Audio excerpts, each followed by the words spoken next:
Hey, family, welcome. I'm Dr. Carla. And I'm Dr. EP. We're your co hosts of the Unstoppable Solutions podcast. We're committed to sharing knowledge and strategies to empower you to be unstoppable. If you want more love and connection in your marriage or your relationship, marriage coaches Jabari and Debra Steward are here to help.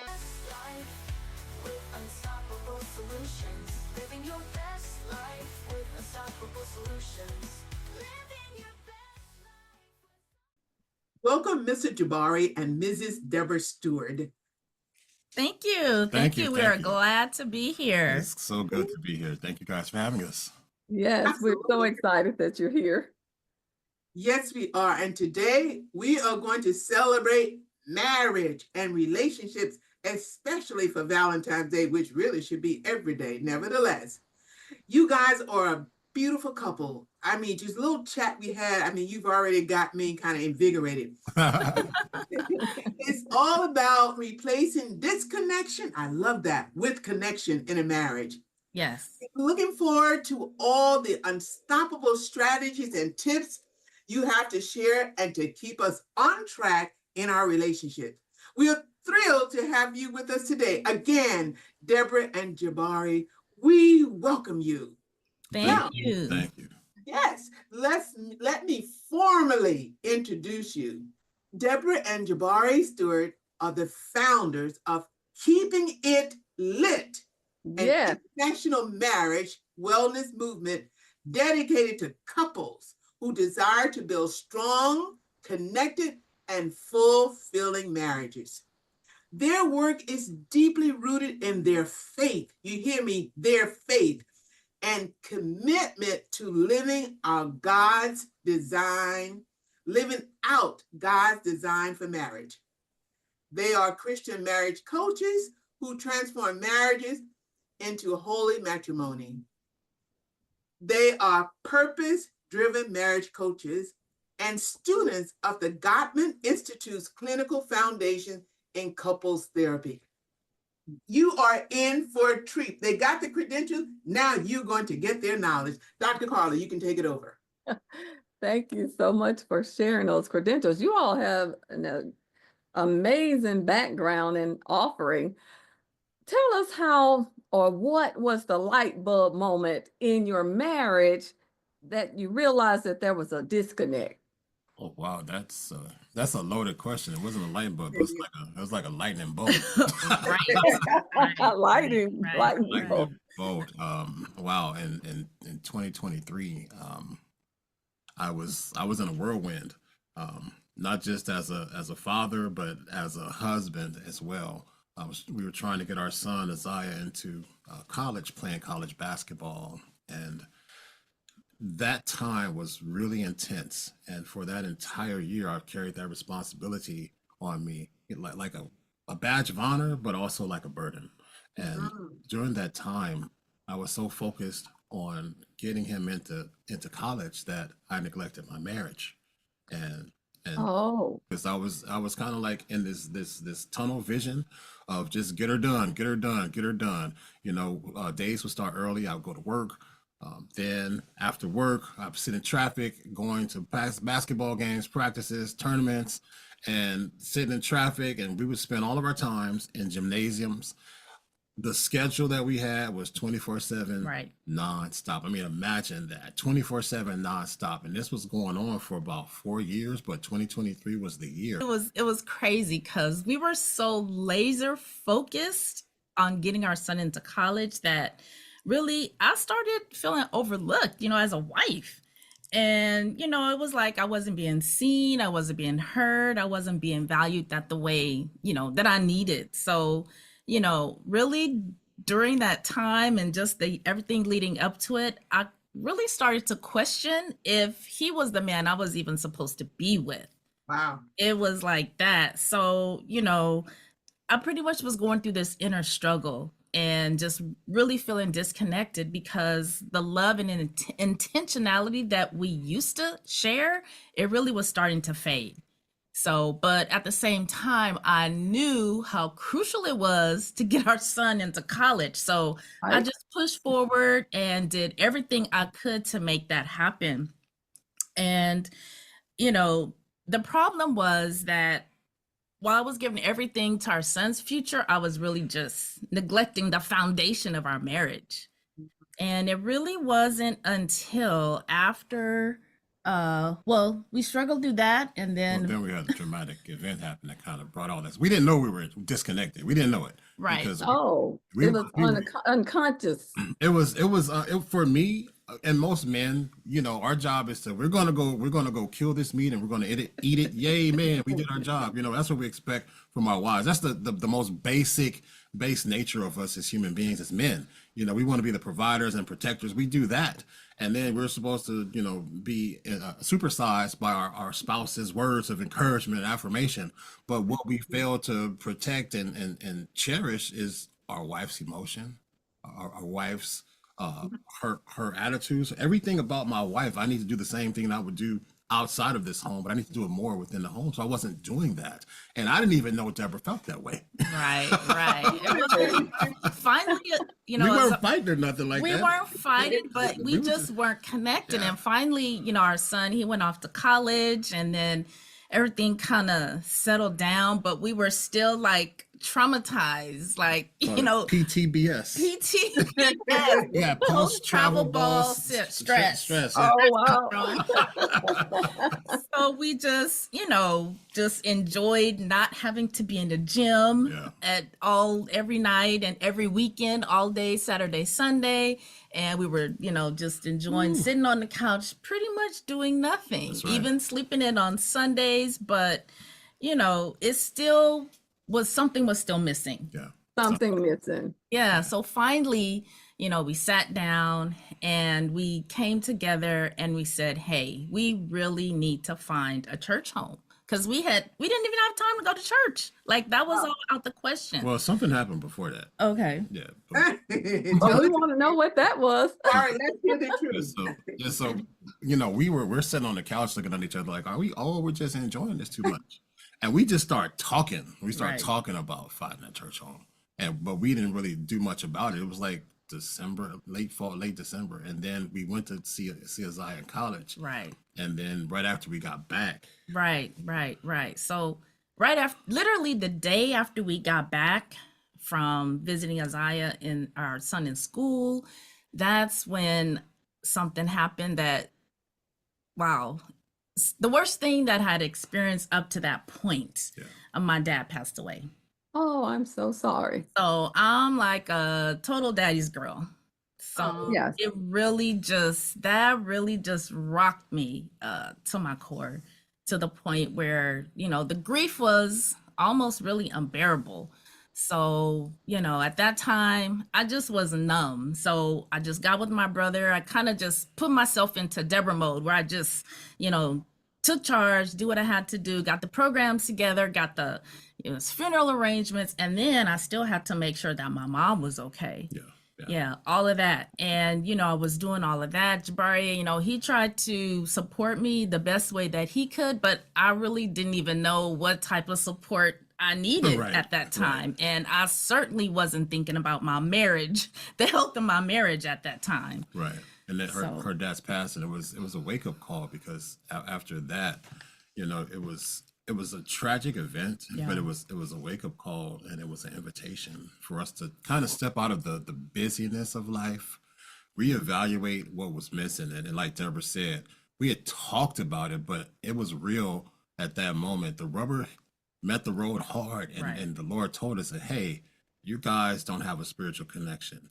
You guys don't have a spiritual connection with me, nor have you nurtured the spiritual connection that I need you to have with one another. Right. And that was the turning point. Yeah. That was a turning point. We were already for 4 years doing this basketball stuff. We were physically and emotionally drained, just empty. But we also realized in that time of grief, in the wake of that, of Dad's passing, that we were spiritually empty, and we had to make a change. Right. Now, after that revelation, you have two voids here, and you have three. Oh, yes.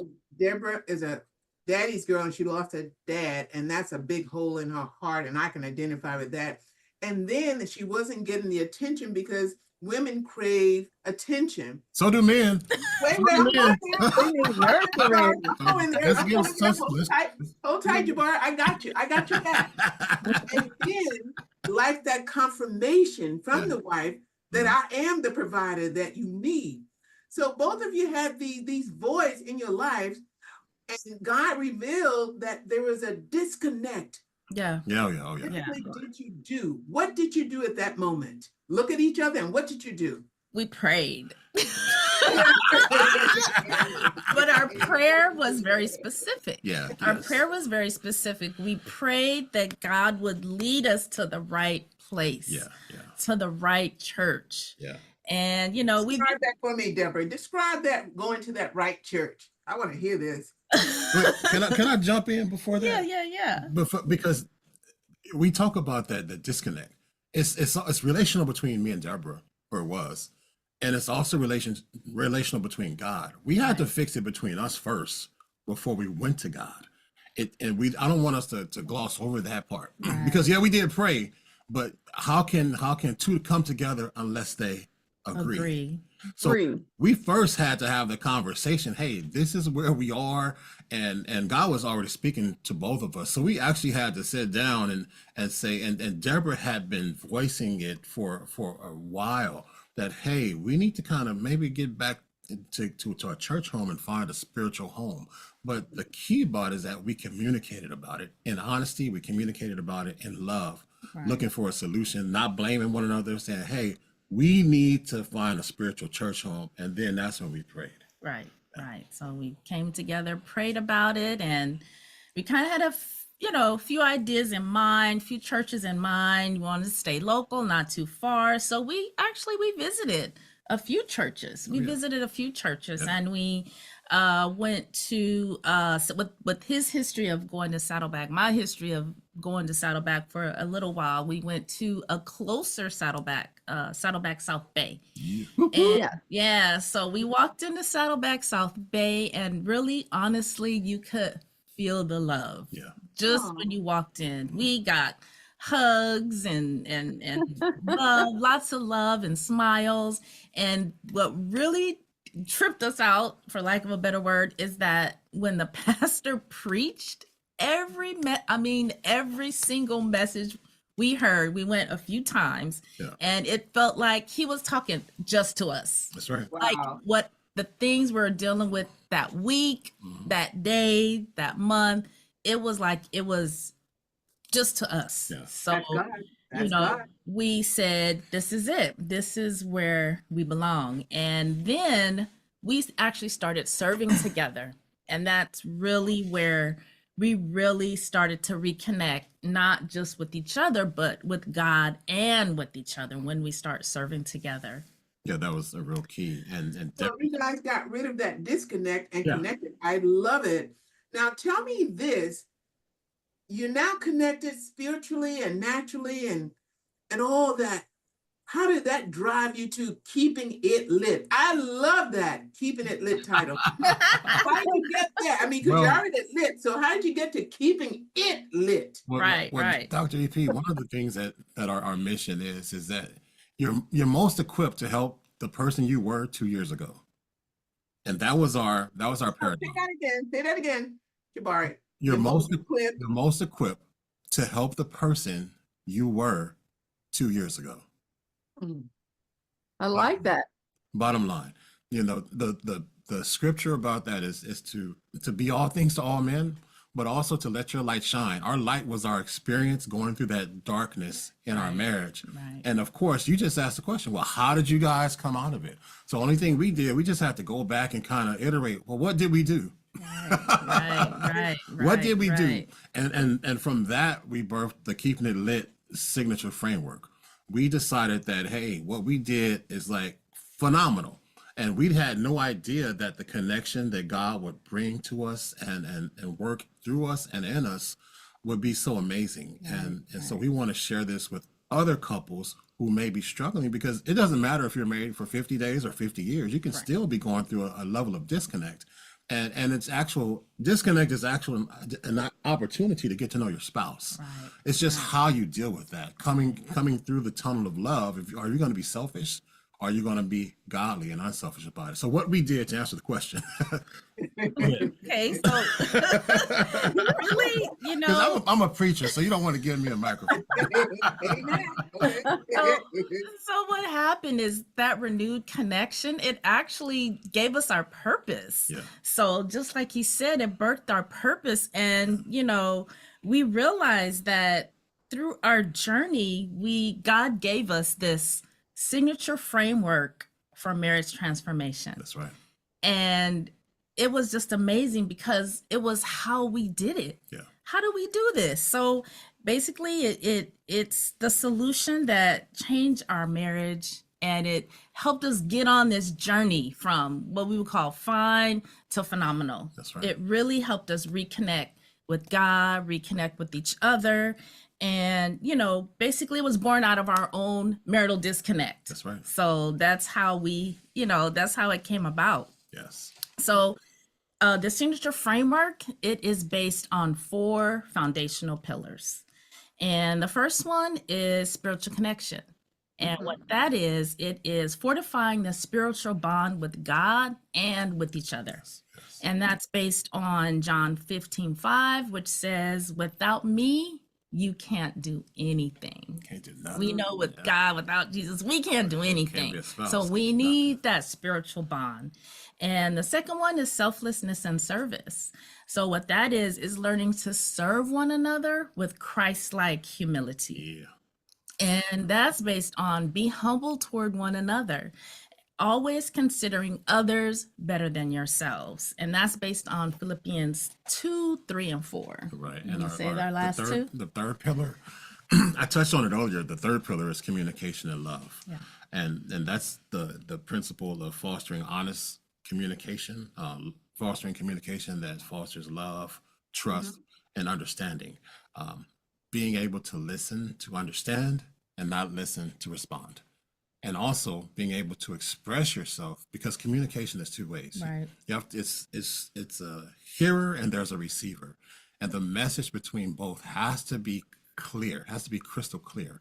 So not only do you have to listen to understand, but you have to communicate in love. And those scriptures that we use are based upon Proverbs 15:4 says, kind words bring life. That's easier said than done, especially when you're upset at your spouse, right?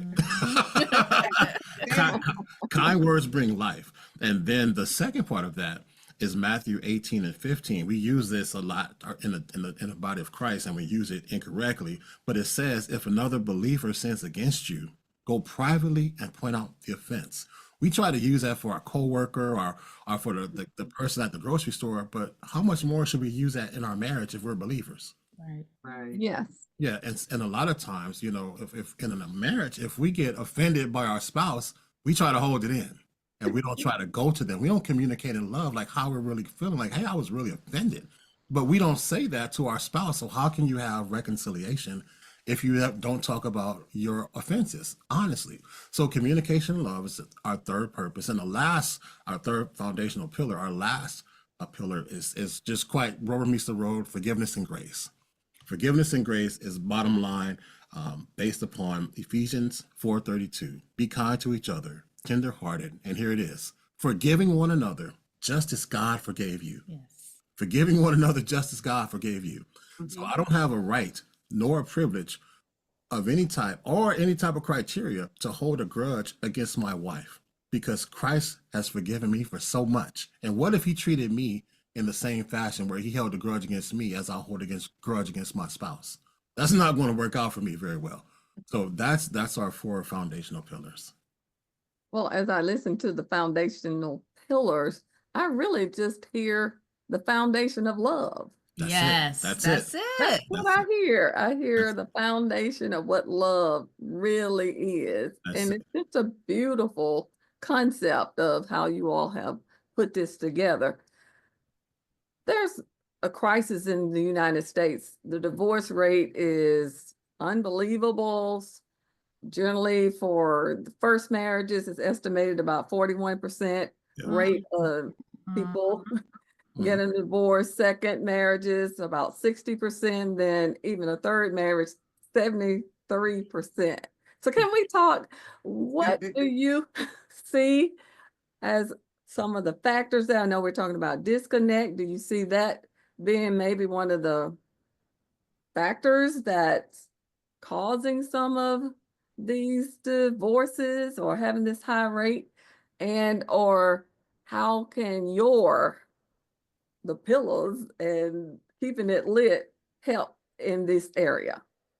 Well, disconnect is the one word summary of all marital struggles. Yes. So it could be as simple as, you know, he didn't take out the trash and I'm upset about it. There it is. And if I never go to him and say, hey, That's you it. know, can you just, I wish you would take the trash out. And he could just be oblivious, but I'm mad. You know, maybe it had been sitting there for a week and I'm upset. But if I never communicate with him in love about it, there's the disconnect. That's it. That's the disconnect. Yeah. You know, so it's something as simple as that, or it could be something bigger, you know, we consider bigger, but it's recognizing that the root cause is disconnect. Some people say, oh, well, you know, you have to communicate, it's lack of communication. Well, it's so much more. Dr. E.T. and I thank you for being here today. Be sure to join us next week for part 2 as marriage coaches Jabari and Debra Steward will be sharing more unstoppable tips and strategies for keeping your marriage or relationship lit with unstoppable solutions.